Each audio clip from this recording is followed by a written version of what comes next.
Hi guys, जय हनुमान। स्वागत है आप सभी का। गाइस, जेईई मेन जून अटेम्प्ट जो कि आपका कल से स्टार्ट होने वाला है, लेकिन कुछ इंपॉर्टेंट छोटे छोटे ऐसे पॉइंट जो अब आपको आज लास्ट रिमाइंडर के जरिए समझाने की मैं कोशिश कर रहा हूँ, उसको बहुत ध्यान से सुनिएगा। कल से ऐसा ना हो कि किसी स्टूडेंट को वो एग्जामिनेशन सेंटर पे गया और उसको किस तरह की प्रॉब्लम वहाँ पर आई, और वो इस बार बहुत दूर दूर एग्जामिनेशन सेंटर बहुत सारे बच्चों के आए, 15 किलोमीटर 20 किलोमीटर।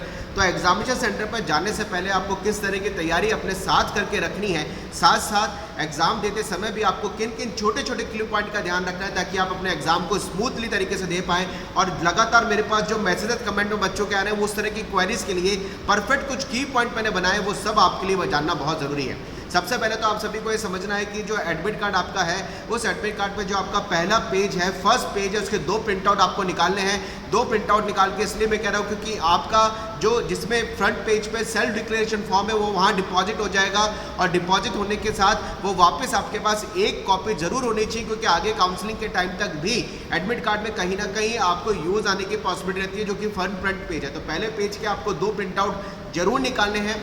पहले पेज पर जो सेल्फ डिक्लेरेशन फॉर्म है, उसमें जो आप लेफ्ट थंब इंप्रेशन लगाएं, उस लेफ्ट थंब इंप्रेशन आपका क्लियर होना चाहिए, यानी आपके थंब्स की जो लाइन है वो लाइंस उस पर आनी चाहिए। ऐसा ना हो कि आप उस पर थंब प्रिंट लगा के जा रहे हैं और आपको जब आपका वेरिफिकेशन किया जा रहा है, सेल्फ डिक्लेरेशन फॉर्म आपका देखा जा रहा है, साथ साथ जो थंब इंप्रेशन आपका लेफ्ट थंब इंप्रेशन आपके अटेंडेंस शीट पे लगाया जा रहा है, वो अगर मिसमैच होते हैं या फिर आपके लाइंस अगर नहीं आती है तो आपके लिए प्रॉब्लम क्रिएट हो सकती है। इसलिए थंब इंप्रेशन जो आप सेल्फ डिक्लेरेशन फॉर्म में घर से लगा के लेके जा रहे हैं, उस पर आपकी लाइंस लेफ्ट थंब इंप्रेशन के आए, बिल्कुल क्लियर वो थंब इंप्रेशन हो। फोटोग्राफ जो आप लगा रहे हैं वो फोटोग्राफ ब्लर ना हो, ये ध्यान रखिएगा। एक एक्स्ट्रा फोटो आपको एडिशनल लेके जाना है जो आपको एग्जामिनेशन हॉल में अटेंडेंस शीट पे लगाना होगा।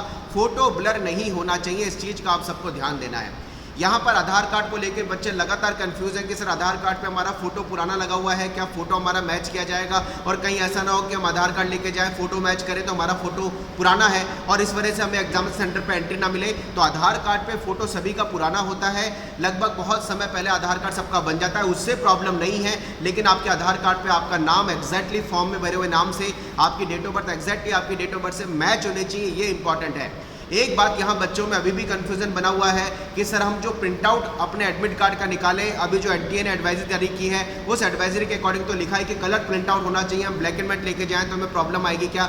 देखिए, एनटीए ने जो एडवाइजरी आपकी रिलीज की है उस एडवाइजरी के हिसाब से आपके एडमिट कार्ड को प्रेफरेबली लिखा गया है। प्रेफरेबली क्या क्या है कि अगर हॉल टिकट आपका कलर प्रिंट आउट होगा तो ज़्यादा अच्छा, क्योंकि कलर प्रिंट आउट पे सारी चीज़ें फोटोग्राफ वगैरह, सिग्नेचर वगैरह, ये सारी चीज़ें सिस्टमेटिकली आती हैं, सारी चीज़ें अच्छी दिखती हैं, विजिबल अच्छी होती है। केवल इसलिए कलर प्रिंट आउट को बोला गया है, लेकिन वो प्रेफरेबल है। अगर लगा सके कलर प्रिंट आउट लेके जा सके एडमिट कार्ड का तो बढ़िया, लेकिन नहीं लेके जा सके तो ब्लैक एंड व्हाइट आपका रिजेक्ट नहीं होगा, आपको एग्जामिनेशन सेंटर पे एंट्री मिलेगी, उसके लिए चिंता मत करें। अगर आपने black and white print out भी निकाल रखा है वो वैलिड है। एडवाइजरी में प्रेफरेबल लिखा है, वो कलर प्रिंट आउट तो हमेशा लिखा रहता है, लेकिन अगर आपका ब्लैक एंड व्हाइट भी होगा तो आपको दिक्कत नहीं आएगी।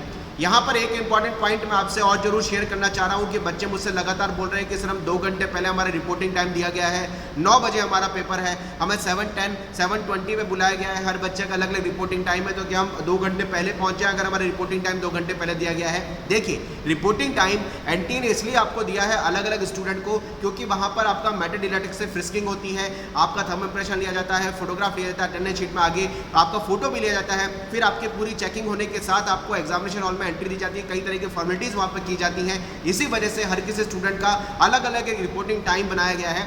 ज़्यादा बेहतर होगा अगर आप अपने रिपोर्टिंग टाइम पे ही सेंटर पे पहुँचे, लेकिन मैं सारे स्टूडेंट को कहना चाहूँगा क्योंकि आधा घंटा पहले, अगर मॉर्निंग में 9 o'clock पेपर है तो 8:30 बजे 8:30 o'clock, अगर आपका 3 o'clock पेपर है 2:30 o'clock आपका गेट, मेन गेट जो एंट्री का होगा वो बंद हो जाएगा। इसलिए आधा घंटा पहले तक मिनिमम किसी भी हालत में आप कोशिश करें 45 मिनट पहले, एग्जाम चालू होने से 45 मिनट पहले सारे बच्चे सेंटर पर जरूर पहुंच जाएं। लेकिन वो बच्चे जिनका 2 घंटे पहले रिपोर्टिंग टाइम दिया गया है, अगर वो 10-15 मिनट ऊपर नीचे होते हैं तो उससे परेशान मत होइएगा। 15-20 मिनट ऊपर नीचे होना चलता है, क्योंकि गवर्नमेंट का एक प्रोसेस है कोविड पैंडेमिक के कारण, और साथ साथ पूरा जो फॉर्मेलिटीज एग्जामिनेशन हॉल में एंट्री में दी जाएगी उस कारण से हर किसी बच्चे को अलग अलग टाइम दिया गया है। लेकिन 5-10 मिनट का वेरिएशन चलेगा, उसमें कोई टेंशन लेने की जरूरत आप सभी को नहीं है।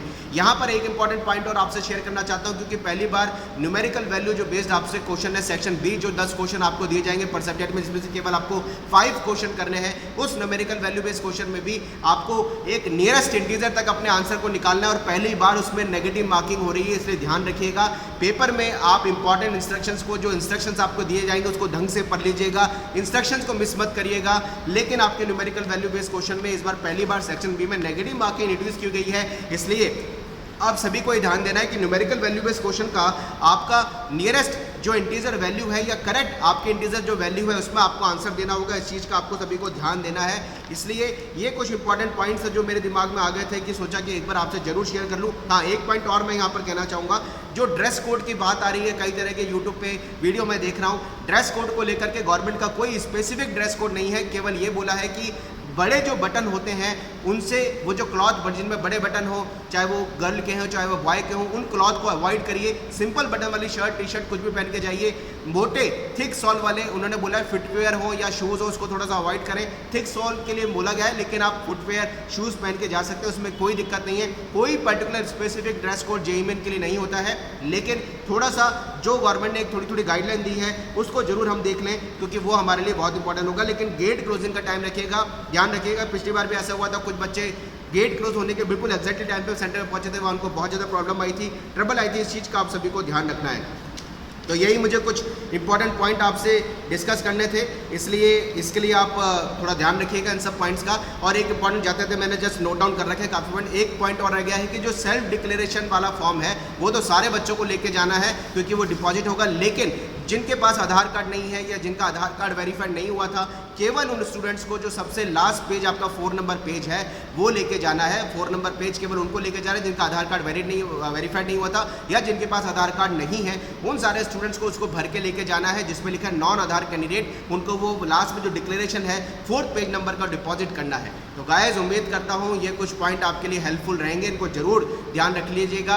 और अब लास्ट टाइम आ चुका है, पूरी एनर्जी लगाइए, पूरी मेहनत, दिमाग को फोकस करिए, क्योंकि आपके 2 साल 3 साल की मेहनत का अब आउटपुट निकलने का एग्जाम आ चुका है। Wish you all the best, मेहनत करते रहें, अच्छे एफर्ट्स लगाते रहें। जय Hanuman, bye bye, thank you very much.